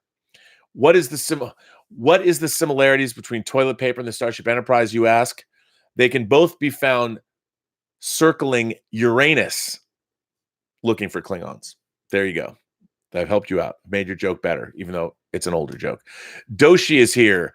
I want the Terminator 2 4K release. Justice for R2-D2. Well, thank you for that, Doshi. I think that we will be getting all of the Terminator movies in 4K soon. And I hope the transfers are good. Matthew DeFritis says, why does Star Trek now spawn from darkness and not exploring? Well, Matthew, that, my friend, that is the real question. Because, darkness is now de rigueur. I mean, everybody wants to make things. We can't have heroes who are great at their jobs. We have to have people that are deeply flawed. Star Trek used to be about the best of humanity. But you know what? Being part of the best of humanity requires really hard work and a lot of study. Now people should just get things because they want them. Starfleet will take anybody. We don't want to help anybody out. Look, if you're not 100%, if you're not the best of the best, you have no business being on a Starfleet ship, being out in the cosmos. That's what I say. And that was what I, as a kid, aspired to be, the best of the best. I wanted to be part of greatness. That's why I loved Star Trek so much, because it was about people that were better than I was. And I love that. I want to watch shows about people I aspire to be or people I aspire to kill because they're that good in terms of villains, like Thanos. Evan Newman says, I'm working through Star Trek, the original series, and will be watching the animated series next. What are your general thoughts on the animated series, and does it have any standout episodes? Well, Evan Newman, this is a good time to bring up a podcast that I'm a frequent guest on, the Inglorious Treksperts, that we actually shoot at Electric Entertainment, Dean Devlin's company, and he bankrolls it. I highly recommend anybody who's a Star Trek fan listening to the Inglorious Treksperts podcast. If you hate me, you don't have to listen to me, because there's a lot of real Star Trek creators that have been on that podcast. And it's a great podcast, and there's a lot of great insight. We did an episode about the animated series. I like the animated series very much. It's most of the original cast coming back, with the exception of Walter Koenig as Chekhov. Chekhov is not on the show, and but everyone else is, and it's very interesting. And it was done for Saturday morning television, but you have a lot of the writers from the original series coming back. You have Gene Roddenberry on as a producer and the original cast, and a lot of the voice acting, because the actors were not in the same room together, except for a few episodes, is a little bland, and the stories are a little quick, but there's a lot of, I think, really great stories. Look, the animation is not great, and the library music gets a little repetitive after a while, and you see the same shots repeated, but the stories are pretty good. Yesteryear, which is probably easily the standout episode of the show, is definitely worth watching. Beyond the Furthest Star is a favorite. A really interesting episode that was written by Larry Niven, the science fiction writer, that crosses over with his own, I believe it's his known space universe. Slaver Weapon is the name of an episode that I particularly enjoy. But there's a lot of really interesting episodes. There really are. They do a sequel to The Trouble with Tribbles, More Tribbles, More Troubles. They do a sequel to Harry Mudd. They bring back Harry Mudd, Mudd's Passion. But there's only 22 episodes in the series, and I would say most of them are worth watching. The Counterclock incident introduces us to Captain Robert April, who's the first captain of the Enterprise. Really interesting stuff. And the episodes, I think, are only 22 minutes. Even though there's 22 episodes, they're only like 22 minutes long. So I think they're worth checking out. I mean, I like a lot of them. Albatross, Bem, The Survivor. They're worth watching. And they're available on Blu-ray, which I think is great.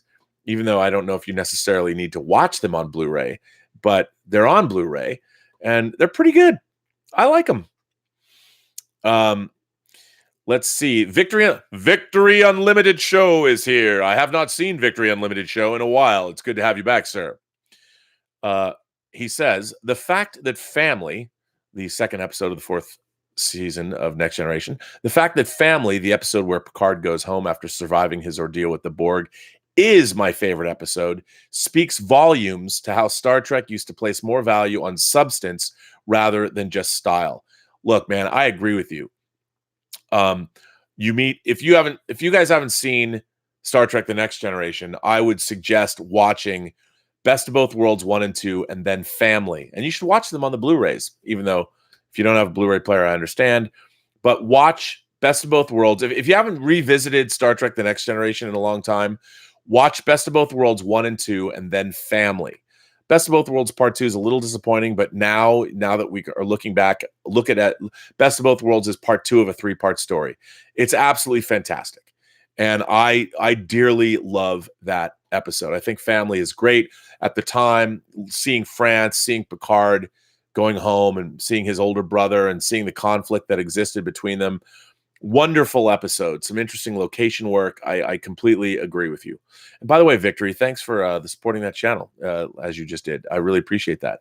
I really like that. By the way, for those of you who don't know, when we did the Star Trek The Next Generation box set, all 7 seasons are there, but they also decided to do single discs. There are 5 single disc onlys that you can get for like $10. So we did the 2-part episodes. We did Best of Both Worlds. We did Redemption, Unification, Chain of Command, part 1. And these are all the 2-part episodes. We didn't do Time's Arrow and we didn't do Descent. But and then we did All Good Things that originally aired as a single episode that was split into 2. But so we did 5 Blu-rays. And each one of those Blu-rays have additional documentaries, half-hour documentaries. Unification shorter. Unification, there's a couple interesting things on it. But the other 4, we did a half-hour documentary on Best of Both Worlds, and I interviewed Elizabeth Dennehy, who played Shelby. We did Redemption, and there's a great, with one of the Duras sisters, we did Barbara Marsh. We interviewed her, and we interviewed Robert O'Reilly as Gowron. Great interview with Gowron. And one of my favorite interviews that I did, if you get the Chain of Command single disc, and I think they're hard to get now because they didn't make very many and they didn't sell very many. So maybe you can still get them. And also Chain of Command, I loved interviewing Ronnie Cox. And so those discs all have half-an-hour documentaries and commentaries and deleted scenes and cool stuff. But Victory Unlimited, I completely agree with you. Truer words were never spoken. And thanks for supporting the channel. Stubble McShave says, I've reached season 4 in my DS9 rewatch with Klingons. Yeah, the 2-parter, man. When the Klingons are introduced, the Klingon war breaks out. Very, very cool. That 2-hour episode was pretty epic. I loved seeing Klingons with batleths on the promenade fighting. There's some cool stuff in that episode. I really like that episode a lot. Rakanman85 says the Terminator 2 4K remaster is pretty awesome. If you don't mind losing the graininess some people like, it was remastered from the ground up. Yeah, I'm not a big fan of that remaster. It was okay, but yes, I don't like. Here's the thing: when you're taking away grain from a picture, what you're actually doing is blurring it. You're blurring the picture. It's not like you're using computer graphics or CG imagery to somehow. You're blurring the picture to get rid of the grain. The grain's inherent in the photochemical process that they were using. It's inherent to film. I like seeing the grain. I know that younger audiences, like if you grew up when they were first putting out high-def TVs and you were watching Pixar movies, or when you wanted to see a Pixar film because it was there is no grain because they didn't. It was CG, so there was no grain. It was scanned out from the computer. But I like the photochemical process. I can't stand it when you can't see grain and it gets scrubbed away. When the first Predator blue disc, the first Patton Blu-ray disc, terrible when they're trying to scrub out the grain. Terrible. But people, in our HD world, they don't want to see grain. I can't stand when that happens because what they're doing is they're degrading the image to degrain it. DVNR is not your friend. Mark C is here. He says, imagine that you were told that old Star Trek is problematic and that you are toxic for not liking new Trek, that old Trek fans are now a hate group. Oh, I don't have to imagine it. What's really interesting, I look, as I've said, I think there's more inclusion and there is more representation now, especially in this country, as there's ever been. You know what? You just reminded me of a letter that I was going to save, but since you brought this up, I want to read this letter. This is completely off topic and has nothing to do with Star Trek, but since you brought this up, because this really, it bothered me when I watch it. This letter comes from frequent letter writer Dan Allen, and Dan Skip Allen, and I want to read it because it's something I was going to bring up, but I felt like I was doing too many negative shows. And hey, everybody likes my message of inclusion and positivity. And as somebody said, you're reading articles about Lillian Gish and rape, so perhaps you should lighten it up a bit. You're right; it was a little heavy the other day. Maybe that's why I skipped yesterday. It wasn't just work. I had to find my smile again, like in City Slickers. This letter comes from Dan Allen, and thank you, Mark C., for reminding me of this letter. Dan Allen writes, "Hey, Rob. So I wanted to ask you about the press conference at the Cannes Film Festival for Once Upon a Time in Hollywood.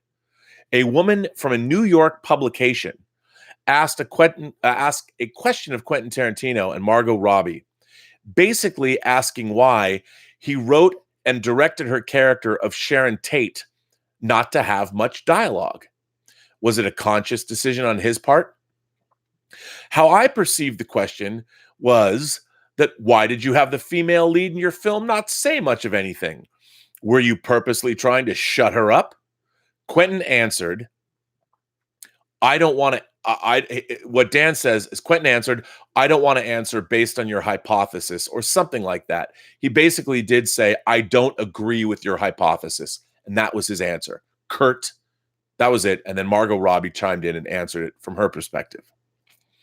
Robbie answered saying she thought it was a challenge and how she was going about portraying the character was on the page or in the script. She did what she could with the character, given the limited dialogue she had. She did what she could, and added there was a lot to work with in the script describing her character. What do you think about this, Rob? Why do these people have to push such negative agendas? Why can't they just watch the movie for what it is and enjoy or not enjoy watching it? I'm sick of these people who always have a preconceived notion of what someone is saying or doing involving their movie, music, or book. This is getting old real quick, if you ask me. All right, Dan has a good point. Now, first of all, what he's referring to is, as we all know, if you're following the news, entertainment news, Quentin Tarantino's new film, Once Upon a Time in Hollywood, that I believe comes out in July, had its world premiere, its debut at the Cannes Film Festival this past week, I think on Tuesday. After the film screened, they had a half-an-hour press conference, which you can watch on YouTube. And near the end, I think it was the last question asked. I mean, the most, I would say, a woman stood up from I think she might have been from the New York Times. If there was anybody that exemplified modern hipster New York, this woman was it. And she asked a question. She basically did. I thought it was a very baiting question. It was clearly designed just to stir stuff up. I didn't think it was appropriate to certainly ask at that press conference, but basically she was going after Quentin Tarantino. She specifically tailored the question to say, basically, why does Margot Robbie not have many lines or as many lines as the male characters? And were you trying to, she was polite about it, but it was a very pointed question. I thought it was a very rude question. Now, it's a question that isn't necessarily, it can be asked, but because the movie isn't necessarily about Sharon Tate, and you've got an Oscar winner in Margot Robbie who has agreed to be in this film, I thought it was disrespectful to her for taking on the role and doing this character. And she was just trying to, I think, incite and cause a controversy where none existed. Now, if you know anything about Quentin Tarantino's filmography, he has been very divisive amongst many people for his use of the N-word, for instance, his very liberal use of the N-word throughout his movies. But he also was the man that made Jackie Brown, that brought back a woman of color in Pam Grier, a woman, an actress that he had loved, and put her in a starring role in a major motion picture when no one else was doing that for her. She was then, of course, on the L Word. But I don't think that you can say, what about the Kill Bill franchise? I don't think that Quentin Tarantino, yes, was the Jennifer Jason Leigh violence against Miss Domergue in The Hateful Eight horrific, yes, but it was not out of the realm of the period of the movie. But I thought that woman's question was part of the problem of where we're going now. And these are questions that should be asked. They absolutely, ideas of representation and the ideas of inclusion should always be addressed. These are always things that should be looked upon. I like the fact that there are more women directors in Hollywood now working. There are more women writers working. There are more women TV producers. There are more people of color working. Should there be more? Of course. Absolutely. The more perspectives that we get from the entire spectrum of humanity, no matter what your religious preferences are, no matter what your sexuality is, no matter how you identify gender-wise. Like I've said, one of my favorite YouTubers who dropped an incredibly brave video this week, ContraPoints, Natalie Wynn, who is a trans woman. She, man, talk about fearless. Watch her video that she dropped this week. I love Natalie Wynn. I love her to death. And she put out an incredible video that's all about beauty, but it's also about her transition. And man, kudos to her. My favorite YouTube video of the week, Natalie Wynn. ContraPoints is her channel. Watch the video. But I believe, again, she is providing a needed perspective that we don't get. And man, her videos, kudos to her. She's fearless. I love her collaborators. Her friend Zoe, who's making the music for her videos. But the more perspectives we have from all different kinds of people, the more ideas and the more voice, the more that we get from all different kinds of people, the better off we are.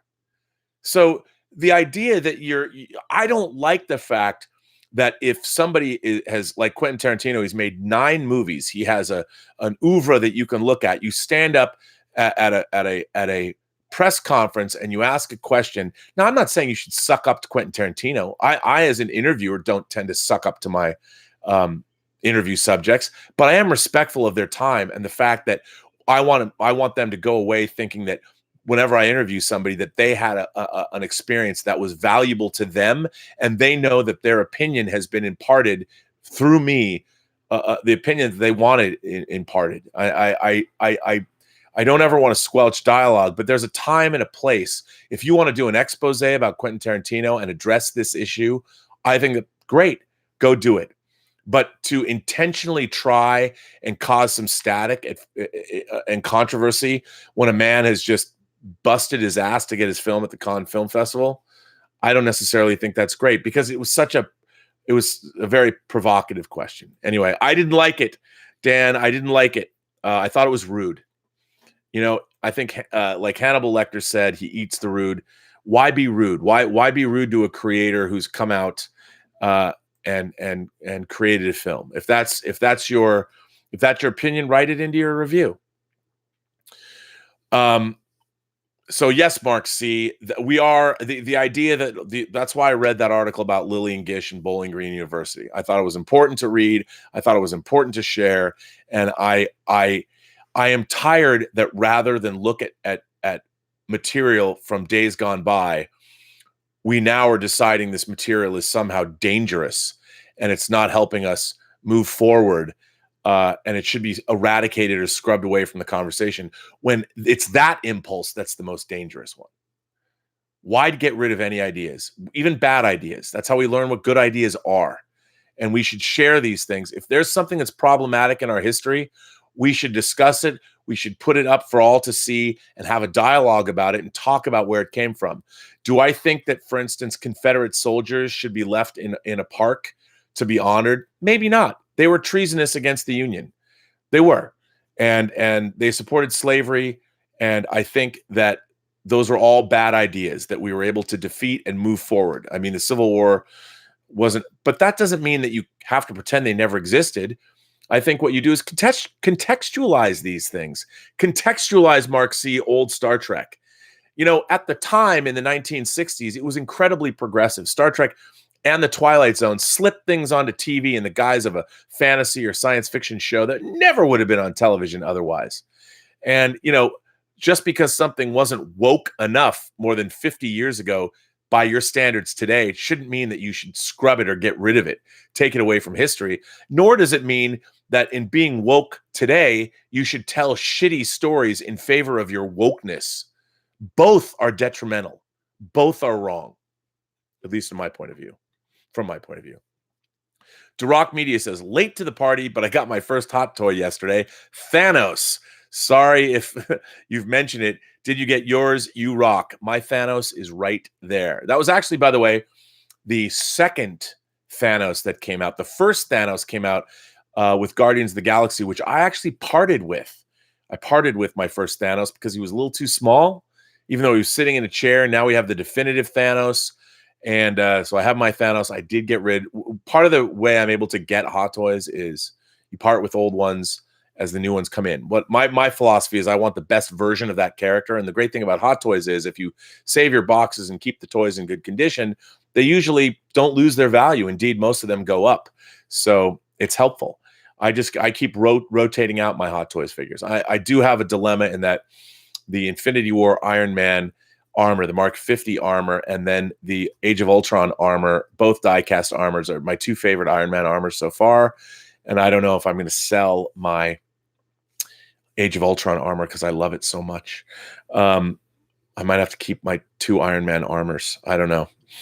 But good on you for getting Thanos. Thanos is a great hot toy. He's big. He's beefy. His Infinity Gauntlet lights up. But a simple, but relatively simple. He really doesn't have a lot of... I like that he has two head sculpts, which is cool.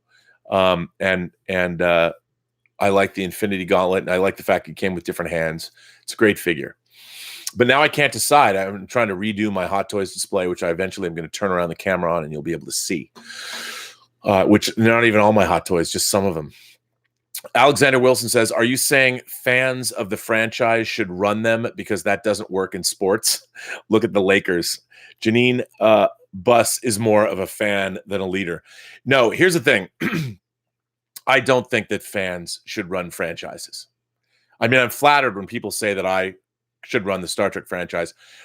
I shouldn't run the Star Trek franchise. I am not qualified to run the Star Trek franchise. It is very difficult to produce a television series on time and on budget.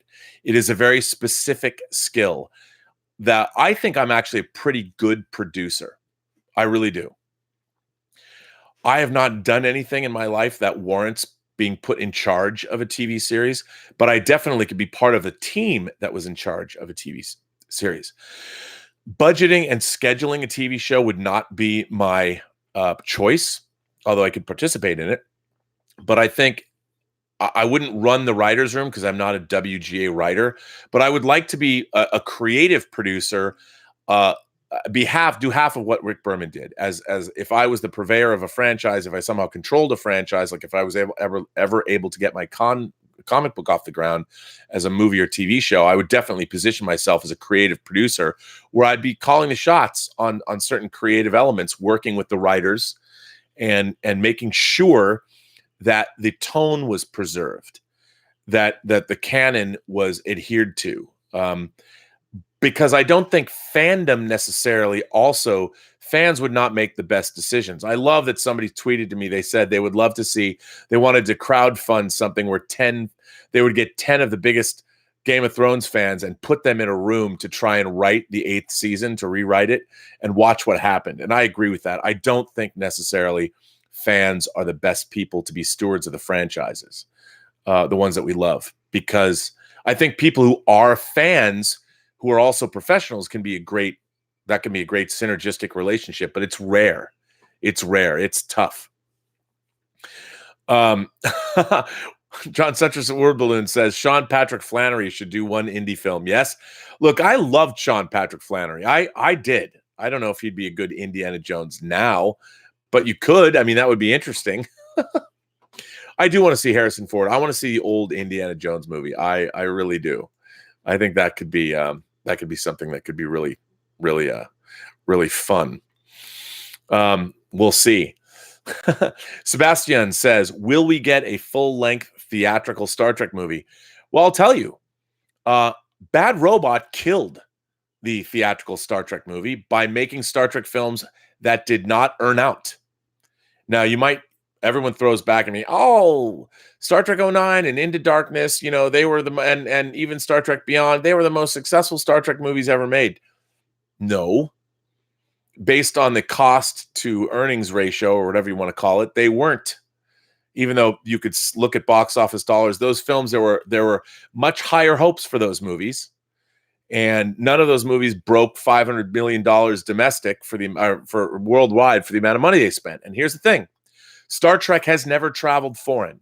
It doesn't matter how much you spend on Star Trek, because they spent almost $300 million on Into Darkness and marketing Into Darkness and pushing to make it a international franchise.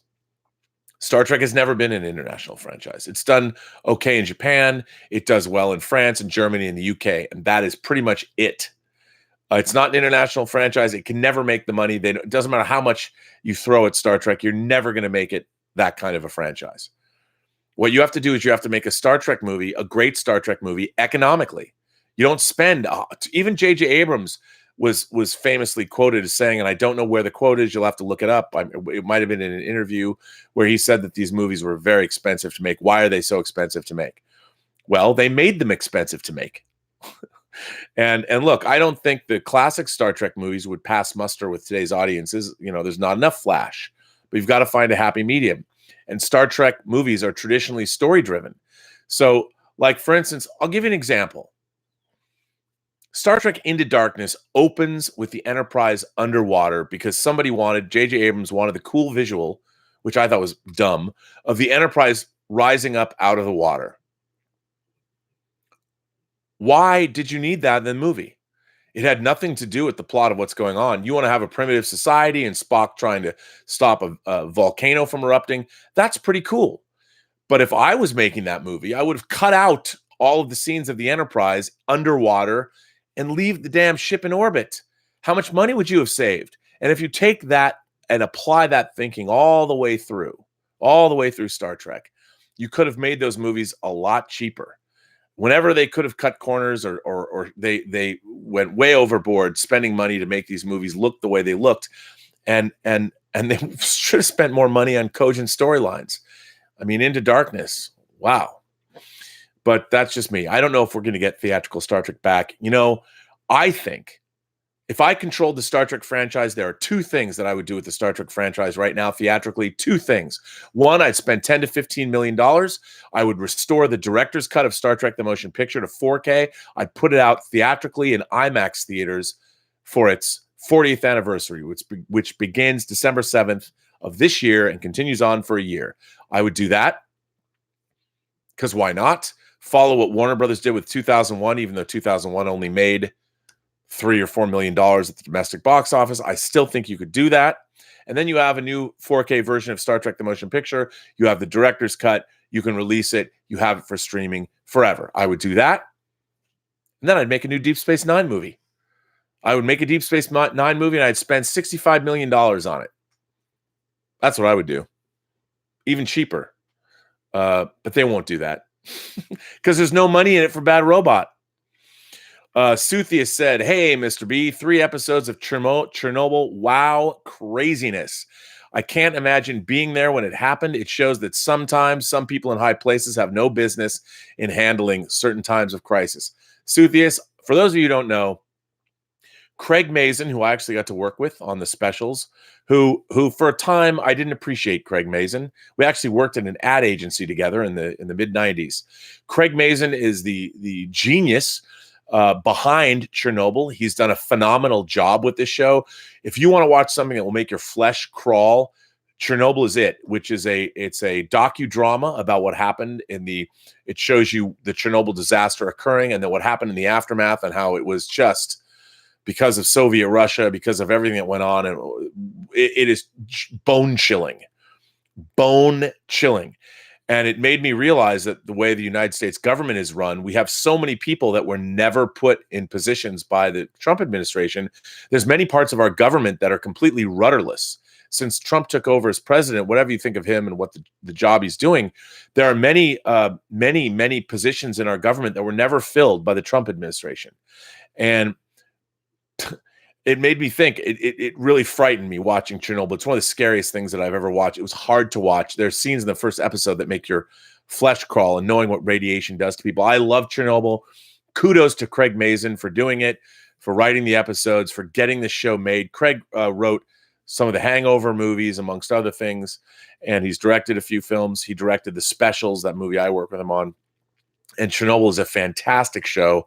If you're needing a fix, it's not pleasant to watch, but it's a fascinating show. Really well done. Very well acted. It's incredible. So Suthius, yes, sir. Alexander Wilson says, "You said you liked John Carter, but he was a Confederate soldier that became a superhero on Mars. I'm not seeing that." Well, first of all, I love John Carter. I loved the books that Edgar Rice Burroughs wrote.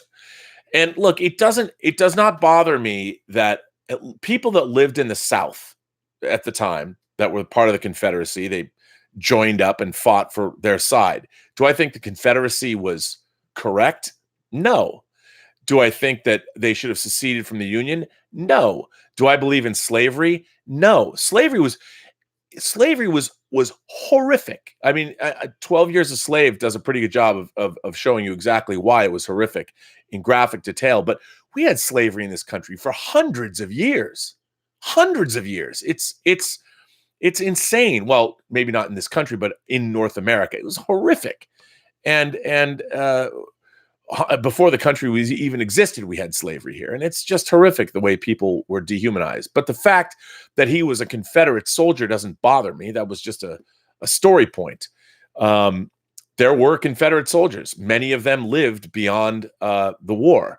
So it didn't bother me that he was a Confederate soldier in the movie and in the books. I didn't mind that. That wasn't a problem. That just happened to be part of his character. Like, I am actually working on a project now.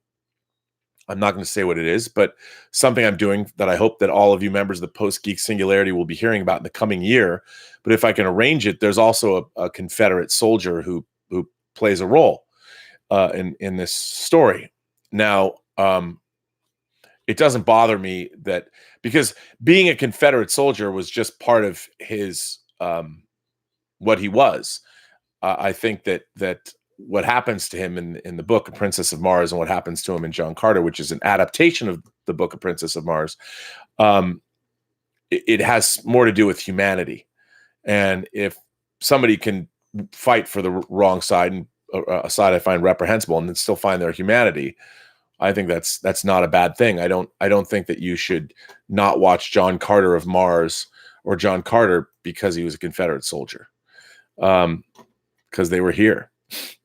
They existed. Yeah, man, good questions today. This is good. I don't know if this has been a long show. Yeah.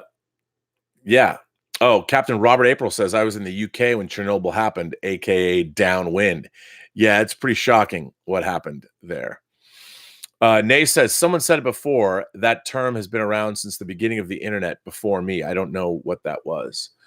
I don't know. I don't know what that term is. Say, I try and go back into these chats, and I'm so far below. I don't know what you guys have been saying. I hope it's been a good chat. I think it's been a good show. Oh, you guys are talking about Doctor Who. James Gleason says Into Darkness was awful. It was awful, but it was some of the most expensive awfulness ever paid for. Between Into Darkness and Star Trek Discovery, the amount of money that has been spent on mediocre Star Trek is extraordinary. Extraordinary. I mean, what can you say about a movie where the evil admiral who's building his clandestine evil starship in orbit around Jupiter happens to have a model of that evil starship on his desk in Starfleet Command? Like, no one walks in and goes, hey, man, that's that black dreadnought, that model you have there. What is that? I've never seen that before. I mean, don't get me started. Drives me absolutely crazy. Nay says, oh shit, I just watched the first episode of Chernobyl. My God. Yeah, it's horrific.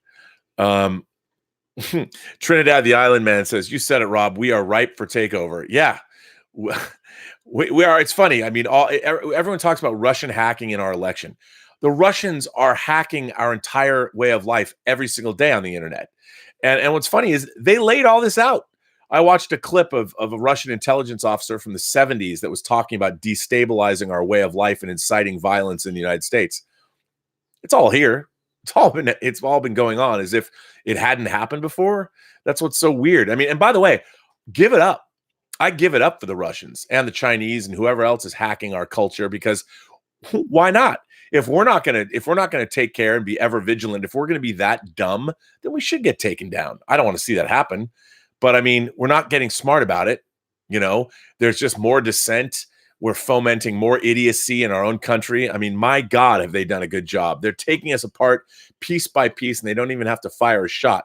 It's quite fascinating, really. And I got to give it up to them for their cleverness, because, man, they're doing a good job. And I admire the job they're doing.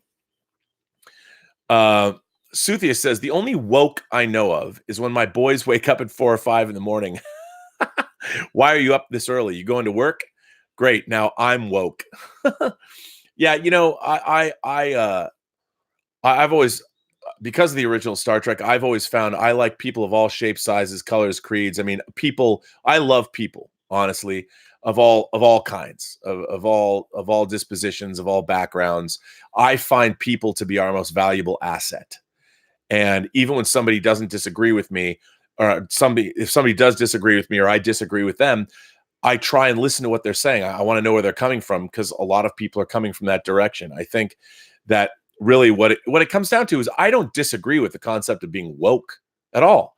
I mean, if you look at any great story, at the end of the day, I think the very basis for most of our entertainment is ultimately it's better to be good to each other. That humanity should prevail. Even the stories about, Hellraiser, the Cenobites come. At the end of the day, you want humanity to prevail. You want us to prevail. and being, I told the story of I was talking to my Lyft driver yesterday. I was talking to a Lyft driver and explaining that when I was in South Korea last year, for the very first time, I had more insight into the Black experience in America, because everywhere I went in South Korea, I mean, there's a few military personnel, but it's mostly South Koreans. So everywhere you go, people were looking at you. You'd go into a store, they looked at you. Like you'd go into a convenience store or something, you were being looked at. Everywhere you went, people either looked at you or they avoided you or whatever. And now I kind of know what it's like to be different. Like I never want to, if I walk into a convenience store at 2:00 in the morning and want to pick up a slice of pizza and a last sixer before last call, before they stop selling me booze, I don't usually have to worry as a white dude. But a black dude or black girl, do they get looked at the same? When I was in South Korea, that was the first time I knew and understood what it was like just to exist and be different. And it's never gone away. So being woke is important. You have to understand there's no real equality anywhere. We're not equal yet. We all look at each other with suspect gaze, that where we're looking at each other, and there has been no real equality. And I don't think there is ever going to be real equality amongst humanity when we become a mature spacefaring race, when we start looking at ourselves as the same species from the same planet, instead of delineating ourselves with the easy, it's really easy to if someone's a different color than you, to make assumptions about them. Until we stop thinking that way, there's never going to be real equality. And I'm all for it. I'm all for equality. What we should do is try and be better, as a species. And I mean the human race, not just black people or white people or brown people or yellow people, or whatever kind of polka dotted people, because I'm sure genetic engineering and biotech, biohacking is going to, I guarantee you're going to see polka dotted people in the next 30 years. It'll happen. But what we have to do is we need to start thinking about ourselves as one race of people, and admiring and celebrating all of our differences, because that's what makes us interesting. But yes, being woke at 4 or 5 a.m. kind of sucks. Mark C says, now as part of this Trek hate group, someone calls your work to get you fired. Well, yeah, it's happening. I know what that's like, actually. I've actually had I had a situation last year, as a matter of fact, where someone deemed me not woke enough. Somebody I had worked with for a long time, that I admired, that because of an opinion that I stated on the internet, I no longer worked with that person. And I thought it was interesting that it happened. So it is happening, and it's happened to me. I made the mistake of never mind. I don't want to get into it, but it did happen to me. The Victory Unlimited show is back. You don't necessarily need fans to be showrunners, but I would say that you do need showrunners who have a strong vision and respect for the show, the characters, and the fans. Once again, Victory Unlimited, I couldn't have stated it better myself. That was very well put, and I totally agree. I mean, I would hope that people who work on the show are fans of the show, that love the show, that they don't necessarily look. To me, like I've said before many times, what Ryan Coogler did with Rocky, with the Rocky franchise, and made Creed. Creed was a great example of how to take a previously existing franchise, bring something totally new to it, and yet honor what had come before. That to me is a textbook example of how to continue on and build a franchise. The problem is the people that are working on Star Trek think that Star Trek should be changed and turned into something that they think is better. And I think that's like the road to hell right there. That is like the road to hell. And I believe that. I mean, I find that distressing. And it's interesting because we saw when Nicholas Meyer came over and took over Star Trek to work on Star Trek 2, almost at the last minute. He didn't know much about Star Trek, but he understood what Gene Roddenberry, he learned that it was based on Horatio Hornblower. He was a smart literary guy. He was a novelist, he was a screenwriter, and a filmmaker. So when he came on board, he was able to easily identify and distill Star Trek down to its essence, because great Star Trek is like great literature. It's not really difficult to understand, and was able to give us Star Trek II, The Wrath of Khan. That's how you do Star Trek right, even if you don't necessarily know. But like what you just said, Victory Unlimited, that's exactly how you should deal with the Star Trek franchise. At least that's how I've always thought you should. Suthius says, thoughts on random images we see in dreams, things we've never seen before. I believe they're memories of ourselves from a different reality. Well, that could be. It could be past lives. They could be genetic sense memories that are passed along that we don't even know yet. Look, there's so much about the universe and about human life that we don't know, that we don't get, because our technology just hasn't caught up. I think all of those things are true. I think, if you watch, one of my favorite science fiction films is Altered States, that Ken Russell directed, Paddy Chayefsky, 1980. If you haven't seen Altered States, it's about a doctor, Dr. Jessup. Bob Balaban's in it. And it's about a scientist that's looking for the first truths by using drugs to sort of go back and find out what the first thought was that he believes is locked away in our genetic code. And I think there's some truth to that. I don't know much about it, but I think there's some truth to it. And I think you could be right. Your theory is just as good as anyone else's until it's proven or disproven.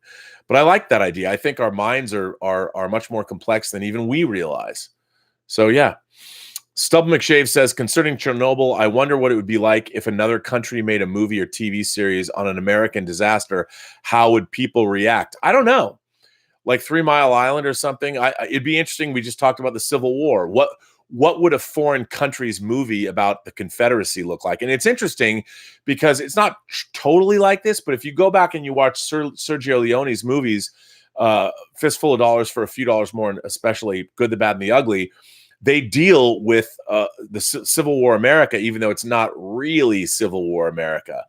They deal, you see the Confederacy, you see that Union soldiers, you get this idea of what it was like, but through the eyes of not America. It's fascinating to watch. Good stuff. Well, anyway, guys, I'm going to bring this chat to a close, mostly because I'm tired, but I think it was good. I want to thank everybody here, first of all, for the letters that you've written me. And I forgot to mention this at the top of the chat, but this chat is brought to you by Lucky Tiger men's grooming products. For those men who want to look good and feel great, as you know, I'm a big proponent of Lucky Tiger. I'm now using it along with all of my other grooming products. I use a lot, and I really love Lucky Tiger's products. I love their all over body wash. I love their facial scrub. I don't have a beard and mustache, but it makes me want to grow them so I can use more of their products. But if you go to their website, getluckytiger.com, and check out, you want to buy any of their great products, and I do think they're great. If you want to get them, and on checkout, you can use the code PGS for Post-Geek Singularity and get 20% off your entire order. So I want to thank Lucky Tiger for sponsoring these chats. And you can also go to clubluckytiger.com to see more content, of which I've created some. It'll be up soon. So thank you for supporting me that way. I want to thank all the listeners here, for those who've sent in super chats and those who are not, just the people that are here participating in what I hope continues to be a great forum for people to exchange ideas. It's great to be here with you guys. I like seeing more subscribers, but you know what? There's more subscribers. I mean, there's more people watching, more people that are watching this channel. There are more people that are not subscribers than are. That's what I was trying to say. See, Gilbert wants you to subscribe. When Gilbert Parks Gilbert wants you to subscribe to the channel. So if you can, click subscribe, click the little bell. You'll get information when I'm about to go on again. And I really appreciate all of the people that take the time to write letters to me at the Burnettwork.net website.